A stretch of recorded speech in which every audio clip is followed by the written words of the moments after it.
Andy Warhol murió a los 49 años de edad. Artista plástico y cineasta, el estadounidense fue clave en el nacimiento y desarrollo del arte pop. Estrella Oscura de Andy Warhol y Yayoi Kusama en el 2014 en el Rufino Tamayo, que convocó en su momento a 330,000 visitantes, son hasta ahora las dos exposiciones más vistas en la capital de la República Mexicana. Lucy Bravo. Con 170 museos y 43 galerías, la Ciudad de México ocupa el segundo lugar entre las ciudades con más museos alrededor del mundo, solo por debajo de Londres. Nuestra oferta cultural de museos supera a ciudades como Madrid, París y Buenos Aires, lo que la ha colocado como un referente a nivel mundial. Entre sus recintos más destacables se encuentran el Museo Nacional de Historia del Castillo de Chapultepec, el Museo Nacional de Antropología, el del Templo Mayor, el Museo del Palacio de Bellas Artes, el de Arte Moderno y el Nacional de Arte. Artistas como Diego Rivera, José Clemente Orozco, Frida Kahlo, David Alfaro Siqueiros, Rufino Tamayo y Roberto Montenegro han cohabitado en estos espacios con artistas de la talla de Leonardo da Vinci, Pablo Picasso, Andy Warhol y Claude Monet. En promedio, 15 millones de personas visitan los diversos museos capitalinos cada año, y no es difícil entender por qué. El primer museo público de la Ciudad de México abrió sus puertas en 1790 en la calle de Plateros, el cual exponía muestras de la flora y fauna de la Nueva España. Hoy en día, exposiciones recientes como las de Yayoi Kusama, Anish Kapoor y Theo Jansen no solo agotaron las entradas, sino que demostraron que en México existe un público ávido de arte y vanguardia.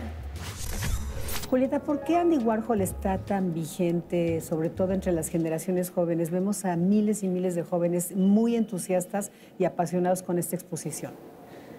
Bueno, creo que es un artista que se adelantó a su tiempo y también prefiguró ese rol de los medios en la vida cotidiana como el que vemos hoy en día, ¿no? Donde la vida totalmente está mediada por un aparato, por una red social, etc. Creo que de alguna manera se adelantó a ese fenómeno y sentó las bases también para que sucediera. ¿Eso es lo que les gusta a los jóvenes, lo que les puede atraer? Creo que en parte sí, por eso y ahí radica en gran parte también la vigencia de la obra de Warhol. Warhol tuvo muchísima influencia en artistas como David Bowie, que incluso le dedica una canción. En fin, ¿cuál sería la influencia, por ejemplo, de Warhol con David Bowie? Bueno, eso sí no lo sabría decir porque realmente no estoy enterada de los pormenores de esa influencia. Sin embargo, hablando en el campo del arte contemporáneo, creo que sí fue un artista sumamente influyente. Yo identificaría dos figuras esenciales de los años 60, que además tuvieron trayectorias muy parecidas en cuanto a ciertos desplazamientos que se dieron en su obra, y son Rauschenberg y Warhol, en el sentido de que ambos tomaron elementos de la cultura pop, realmente también luego introdujeron técnicas como la serigrafía dentro de la pintura, que fue un desplazamiento también importante y que lo podemos apreciar también aquí en esta exposición con la obra de Warhol. Y asimismo también trabajaron un poco con la tecnología, con la imagen en movimiento, con el performance, etc.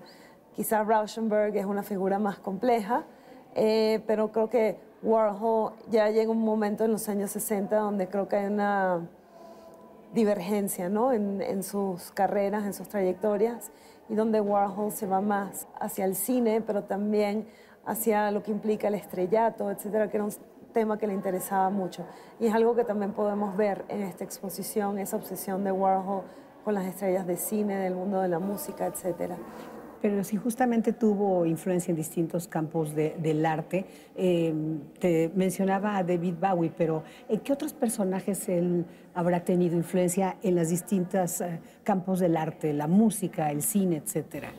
Bueno, yo creo que en general en muchos campos. Por ejemplo, puedo decir una influencia en la música ha sido el grupo de Velvet Underground, el grupo Velvet Underground, con el cual colaboró estrechamente, hizo portadas para sus discos. Ellos eran asiduos de la Factory también, entonces creo que hubo esa relación muy estrecha. El Nueva York de ese momento también era un lugar donde, por ejemplo, se estaban gestando formas muy alternativas en el downtown, en una zona donde había habido fábricas a finales del siglo XIX y a comienzos del siglo XX, y estos espacios muy grandes, los lofts, fueron ocupados por artistas, eran de muy bajo costo, y realmente pues Andy Warhol pudo hacer su factory en uno de ellos, pero también la escena de Fluxus se comenzó a dar a finales de los 60, mediados de los 60.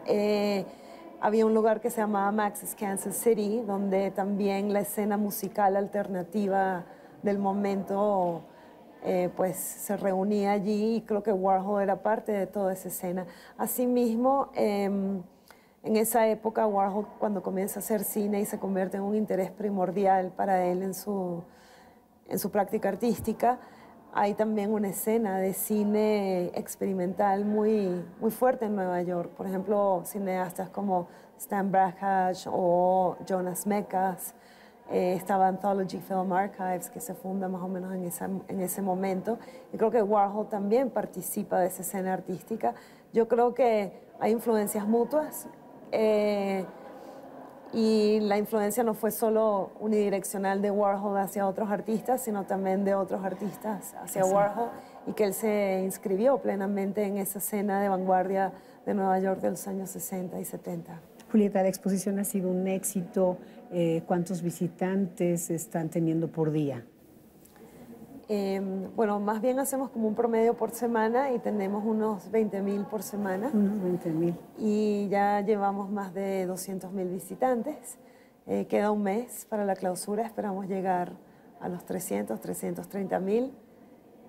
Sí, indudablemente ha sido un éxito con el público la exposición. ¿Esto los ha obligado incluso a extender, por ejemplo, los horarios? Sí. En fin, ¿lo habían hecho antes en el Jumex? No. No, realmente esta es la primera exposición con la que hacemos este tipo de horario, etcétera, porque, bueno, antes no habíamos tenido un público tan numeroso. ¿Dónde se ubica esta exposición? Si hablamos de grandes exposiciones que hemos tenido en la Ciudad de México, como la de Yayoi Kusama en el Rufino Tamayo en el 2014, ¿ustedes creen que podrán rebasar esa cifra de visitantes? Pues yo creo que proporcionalmente sí, porque la exposición de Yayoi Kusama duró más meses que la de Warhol. ¿Se extenderá esta exposición? No, porque se planteó en un momento hace 2 años y no fue posible extender los préstamos.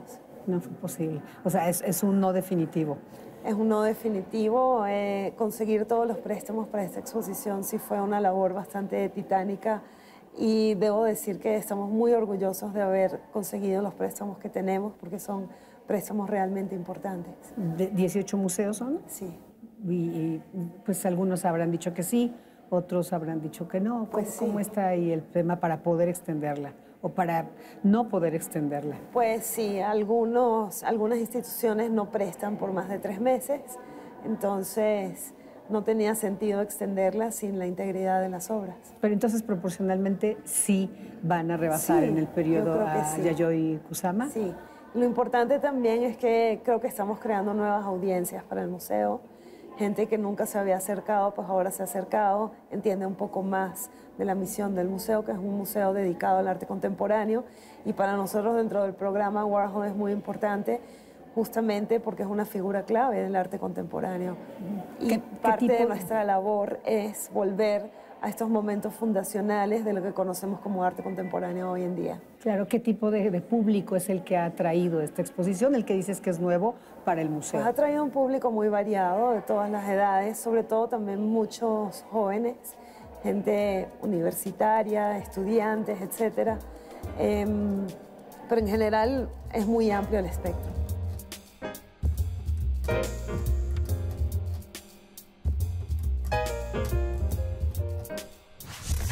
Julieta, de las 10 pinturas más importantes de Andy Warhol, ¿cuáles están hoy en la exposición?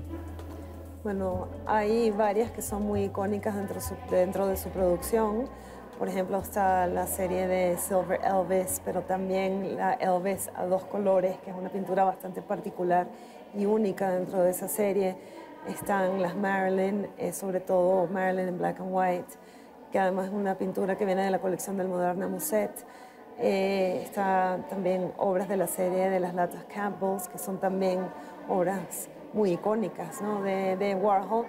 Y sobre todo creo que también la importancia de esta exposición radica en presentar los desastres que forman parte esencial de la obra de Warhol y son de hecho protagonistas de esta exposición, y hay varios que son muy importantes también. Los suicidios, por ejemplo. Sí, los suicidios, pero también el Tuna Fish Disaster que tenemos aquí atrás. Y también debo recalcar también la importancia del Mao, que es una obra importantísima y de un muy gran formato que viene del Art Institute of Chicago, entonces también es una obra muy icónica que tenemos la fortuna de poder presentar aquí.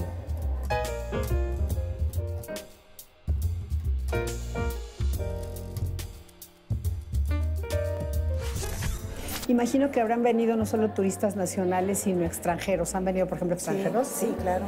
Y bueno, si alguien trajera el tiempo muy limitado, no sé, media hora, por ejemplo, ¿cuáles serían las obras que tú dirías que son las imperdibles de la exposición?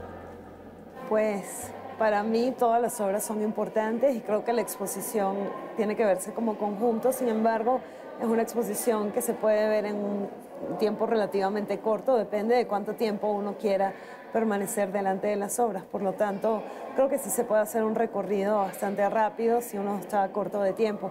Sin embargo, recomiendo que se le dedique un poco más de media hora a la exposición. Sí, pero si alguien trae menos, tú dirías, quiero ver 5 obras, 3 nada más. Bueno, yo creo que en esta sala, por ejemplo, hay algunas de las obras más icónicas. Como mencioné antes, el Mao, la Marilyn en blanco y negro, las latas de Campbell, etc. Sin embargo, por ejemplo, yo no me perdería abajo en la sala número 2 toda la serie de documentos sobre cómo Warhol concebía y fabricaba sus obras, que son realmente dibujos preparatorios para las piezas, y ahí podemos ver el proceso del artista, que creo que también es muy importante. La parte creativa. Sí. Muchísimas gracias, Bueno, Julieta. De nada. No solamente la obra, sino la vida de Andy Warhol fueron polémicos. Warhol supo relacionarse con intelectuales, con empresarios, con la comunidad gay y, por supuesto, con artistas. ¿Recuerda la frase, todo mundo tendrá sus 15 minutos de fama?